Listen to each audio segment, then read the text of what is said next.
Salut, c'est Sirzaïs. Aujourd'hui on fait du thé vert soi-même. Comment faire ça? On fait du Hojicha, torréfié à la main à la campagne au Japon. Pour cette vidéo au sommaire, 3 parties. La première partie, la torréfaction. La deuxième partie, je vous parle de la boutique de thé. Et la troisième partie, Kumagaya. Alors allons-y, c'est parti pour la torréfaction. Donc comme je vous le disais, on fait du Hojicha, c'est un thé vert torréfié japonais. Le thé prend encore plus de valeur gustative grâce à la torréfaction. La méthode a été inventée durant les années 1920 à Kyoto. Elle consiste à griller à haute température, environ 200 degrés, un peu à la façon dont on torréfie le café. Le thé torréfié a des saveurs boisées qui évoquent le café justement, mêlées aux notes iodées propres au thé japonais. De plus, la torréfaction réduisant la catéchine, le thé obtenu est très peu astringent. Du coup, c'est plus facile à boire. Ce thé est extrêmement apprécié au Japon, il est souvent servi dans les restaurants de sushi. Le propriétaire de la boutique de thé qui m'a fait faire la torréfaction justement disait que ça protégeait l'estomac. Notamment justement dans les sushis on mange du poisson cru, enfin vous mangez du poisson cru et bien du coup ça vient protéger. Le propriétaire justement lui n'est jamais tombé malade. Quand il était jeune il disait que ça lui donnait un aspect viril parce qu'il était jamais malade. En fait c'est parce qu'il buvait tout le temps du thé. Deuxième partie justement à propos de la boutique de thé. C'est une expérience que j'ai faite avec Morgane. Après avoir préparé des udon, lui et moi, on était en compétition pour faire du bon thé. N'est-ce pas Morgane? Oui, c'était la revanche après avoir échoué au udon.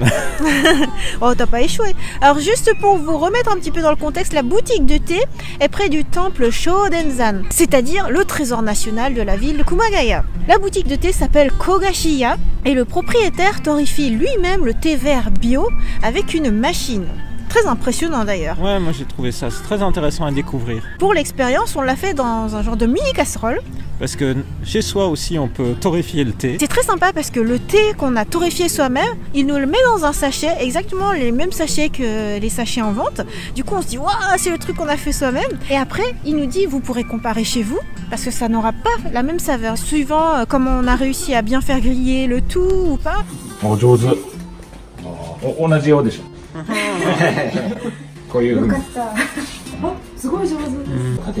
Justement Morgane c'est un petit peu plus vert que moi, donc du coup ça va avoir une saveur différente.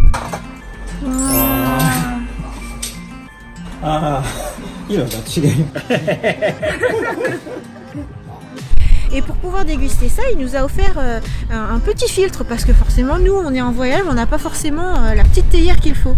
Ce qui était assez impressionnant chez toi, c'était l'uniformité de ton thé. C'était devenu de vert à noir, alors que moi j'ai eu beaucoup plus de mal à maintenir l'homogénéité.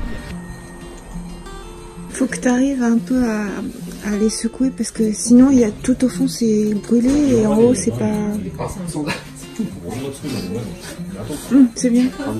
Et justement on a fait la dégustation ce matin, on a pu comparer nos deux thés. Alors du coup la couleur obtenue est un petit peu marron, ça a beau être du thé vert, une fois que c'est torréfié, le thé obtenu fait un peu marron, mais nos deux thés avaient un peu la même couleur presque. Cela dit, on sent tout de suite que le mien, ça explose en fait en saveur.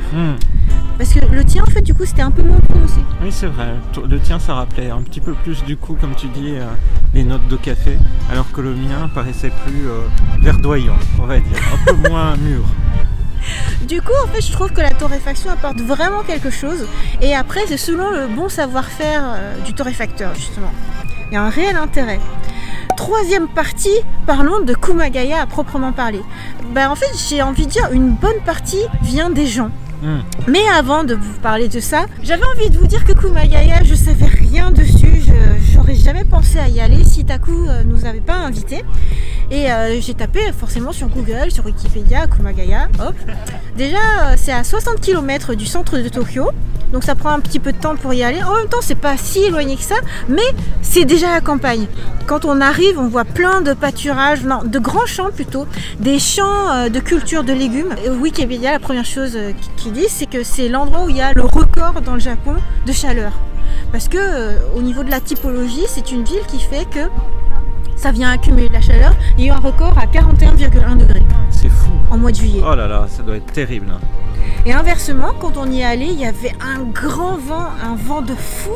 Alors à Tokyo, là, il fait encore un peu bon. Là, vous voyez que à Shinjuku, là, on est en train de tourner à Shinjuku Gyoen. On est sur l'herbe qui fait un peu paille, il fait bon, il fait doux pour un 24 février 2019. Moi, j'ai laissé tomber la veste.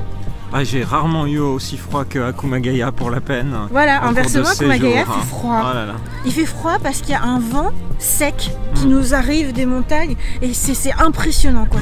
Moi j'ai l'impression qu'il y avait un typhon qui nous arrivait. Oui, effectivement, du vent qui venait du nord du Japon. Ouais, typhoon taille. Et du coup, pour nous réchauffer, quoi de mieux que de manger un bon oshiruko. Pour la petite anecdote, moi j'ai eu envie de manger un oshiruko parce que j'étais en train de lire One Piece et en ce moment dans One Piece on est à Wano et c'est l'univers du Japon quoi. Je vais pas trop vous spoiler mais il y a un petit personnage qui pleure de joie parce que pour la première fois de sa vie elle a découvert le oshiruko et voilà c'est une des meilleures choses qu'elle ait mangé de sa vie. Et moi-même, j'apprécie maintenant. Il y a quelques années, j'aimais pas trop le goût de haricots rouges, mais en fait, le mélange haricots rouges avec mochi, je trouve ça délicieux et une excellente manière en fait de reprendre des forces après une promenade dans le froid. La maison de thé où on a mangé notre oshiruko était lui aussi juste à côté de la boutique de thé. En fait, tout est dans un mouchoir de poche, juste à côté du trésor national. À propos justement du temple Shodenzan, ça rappelle les architectures qu'il y a à Nikko. Du coup, c'est sympa parce que t'as pas à aller jusqu'à Nikko pour voir plein de légendes chinoises racontées à même les sculptures. Très enrichissant de voir ce temple construit il y a 850 ans maintenant. Et puis le plus beau en fait, ce qui m'a fait le plus apprécier Kumagaya, c'est la chaleur des personnes. Parce que autant à Odon Experience, autant à la maison de thé, en fait, partout où on est allé, tout le monde était particulièrement gentil. Et même dans le hobby shop où il y avait plein de gunpla. C'est vrai, on a fait cette expérience-là d'aller dans une boutique avec des maquettes à construire, à acheter. Et vraiment le petit endroit, la petite échoppe de campagne où les passionnés, parce que des passionnés il y en a partout sur le territoire, peuvent venir acheter le dernier gunpla qu'ils souhaitent construire pendant le week-end. J'ai trouvé ça fantastique. Tout le monde nous demandait ah vous venez d'où, ah c'est incroyable, regardez bien les maquettes, profitez. Et j'ai trouvé que c'était très sympa. On a eu des échanges vraiment de qualité avec les personnes qui avaient envie de partager la culture de Kumagaya et qui je pense avaient envie de montrer ce qui fait le propre de leurs différentes spécialités. Et j'ai vraiment été touché par la manière dont les gens nous accordaient du temps. Je trouve qu'au niveau de la gentillesse, le propriétaire de la boutique de thé, il a vraiment tout surpassé quoi, parce que déjà on arrive, on a notre propre thé torréfié, mais genre gratuitement quoi, il nous fait voilà, profiter de l'expérience et tout ça. Et en plus après, il était vraiment content de nous voir, de connaître notre histoire, savoir que Morgane était chercheur, que moi j'étais aussi youtubeuse et tout. Je lui ai donné ma carte de visite, mais juste pour lui dire, je vais faire une petite vidéo YouTube, si ça vous dit de regarder, ce serait rigolo, c'est juste pour échanger, quoi. C'est juste pour partager une bonne expérience. Et lui, du coup, j'ai l'impression qu'il était tellement touché qu'il nous a invités dans sa maison de thé qui était juste en face, pour faire une dégustation. Et là, il nous a sorti, mais genre, les meilleurs thés que d'habitude, on n'a pas accès, on peut pas les boire, quoi. Et il nous a sorti du thé qui avait été fait à la main. Je sais pas comment vous dire, mais en fait, normalement, les feuilles, elles sont traitées par des machines industrielles, mais là, elles ont été faites, elles ont été frottées, préparé à la main avant même la torréfaction. Et du coup c'est du thé super cher que tu peux pas boire en temps normal, et il nous l'a préparé genre là, pof, juste pour nous comme ça.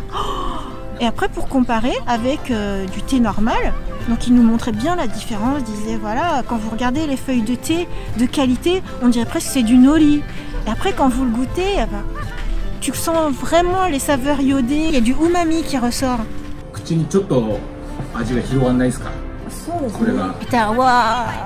T'as vécu une super expérience quoi. Et mais super gentil quoi, juste comme ça, pour le plaisir, pour le fun. Pour l'envie de partager. C'était super, franchement j'ai adoré, et c'est aussi un des avantages à parler japonais, c'est qu'on peut avoir cet échange direct avec les personnes.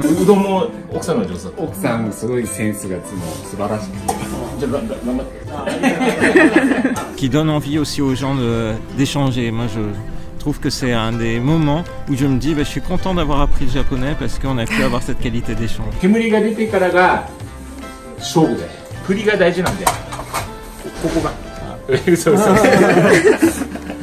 trouve que là, on a vraiment senti le omotenashi, la manière d'accueillir chaleureuse du Japon dans la campagne japonaise, à Kumagaya. Alors il faut quand même préciser que la campagne que tu évoques, c'est une ville de 200 000 habitants presque. Donc on rigole bien quand on compare aux villes françaises, mais voilà, envisager 200 000 habitants par rapport à une métropole comme Tokyo qui a plus de 35 millions d'habitants. C'est pour ça qu'on dit que c'est la campagne, et pour la peine, à Kumagaya on voit vraiment des champs, et puis comme tu le disais, des plantations de légumes ou autres, donc c'est ce qui donne cette sensation de campagne.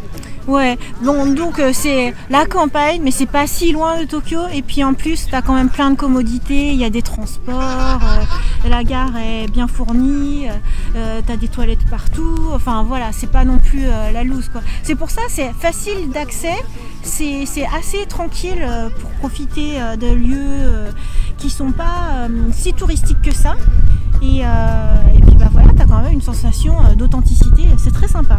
Et la ville s'ouvre et s'apprête à accueillir 3 matchs de la Coupe du Monde de rugby qui se tient prochainement dans quelques mois au Japon. Et il y a 3 matchs qui vont être joués du coup à Kumagaya. Vous aurez l'occasion d'en entendre parler. Parce que c'est vrai, moi comme Rosalis, avant de faire cette expérience à l'invitation de Taku, j'avais vraiment jamais entendu parler de Kumagaya. Mais maintenant, je vais m'en souvenir et je me rappellerai toujours de cette expérience à la fois sur les udon et sur le thé. Ouais, et du coup, on remercie énormément toutes les personnes qui nous ont reçus. Merci à Taku pour son invitation, c'était très très sympa. On espère que cette vidéo vous a plu, on vous donne rendez-vous dans de prochaines vidéos pour continuer de profiter toujours du Japon. Bye bye. Et alors, juste pour l'anecdote, c'est topologie qu'il faut dire et non pas typologie de la ville. T'as dit typologie. Voilà, c'est l'impro. On espère que cette vidéo vous a plu. Rendez-vous à de prochaines vidéos pour toujours continuer à visiter encore mieux, encore plus. Du coup, je sais pas comment finir la vidéo. On espère que cette vidéo vous a plu. On vous donne rendez-vous à de prochaines vidéos pour continuer à toujours... On espère que cette vidéo vous a plu. On espère que cette vidéo vous a plu. On espère que... On espère que cette vidéo vous a plu, on espère que... On vous donne rendez-vous.